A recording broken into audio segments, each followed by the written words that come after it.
மீன் பிரியாணி சாப்பிட்றீங்களா? அதாவது ஃபிஷ் பிரியாணி சாப்பிட்றீங்களா? ரீசெண்டாக வந்து ஃபிஷ் பிரியாணி வந்து நாங்களே செஞ்சு சாப்பிடலாம்னு சொல்லிட்டு எல்லா ஜாமான் வந்து கடத்தில் போய் வாங்கிட்டோம். இந்த மீனை கூட நாங்கள் வந்து வாங்கலை, எங்கள் ஒரு குளத்துலேயே பிடிச்சிட்டு இந்த ஃபிஷ் பிரியாணிக்கு தேவையான எல்லா காய்கறிலாம் அரிஞ்சு வச்சுக்கிட்டு ஒரு பாத்திரத்தை எடுத்து எல்லா மசாலாவும் போட்டு வச்சுக்கிட்டோம்.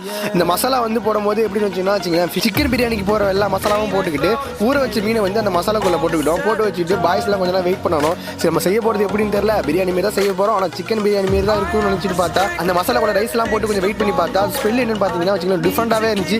சிக்கன் பிரியாணி மாரி இல்லை, மட்டன் பிரியாணி மாரி இல்லை, அது ஒரு பிரியாணி மாரி ஸ்மெல் அடிக்குதுன்னு சொல்லிட்டு பார்த்துட்டு கொஞ்சம் தம் பண்ணதுக்கப்புறம் பார்த்தா கொஞ்சம் வேறு லெவல் வாசனை அடிச்சுட்டு இருந்துச்சு. சரி, டேஸ்ட் பண்ணி பார்க்கலாம்னு பார்த்தா ஒன்று கூட தரமாட்டேன்னு சொல்கிறேன் நம்ம பாய்ஸ். சரி, பரிமாறலாம்னு சொல்லிட்டு எல்லாத்தையும் உட்கார வச்சு பரிமாறணும். சரி, பரிமாறும் போது தான் தெரிஞ்சு அந்த வாசனை வந்து இன்னும் அதிகமாச்சு. ஏன்னா வந்து கிட்ட வைக்கும் போது அதோட ஸ்மெல் அதுவும் சூப்பராக இருந்துச்சு. டேஸ்ட் பண்ணி பார்ப்போம்னு பார்த்தா பிரியாணி மாரி இல்லாமல் ஃபிஷ் பிரியாணிக்கு ஏற்ற மாதிரி அது அதோட டேஸ்ட்டும் சூப்பராக இருந்துச்சு. அது மட்டும் இல்லாமல் அந்த ஃபிஷ்ஷும் வந்து நல்லா வெந்து சூப்பராகவே இருந்துச்சு. நீங்களும் இதுமாரி பிரியாணி செஞ்சு சாப்பிட்டீங்கன்னு சொல்லிட்டு மறக்காம கமெண்ட் பண்ணுங்க. தேங்க்யூ ஃபார் வாட்சிங். பாய்.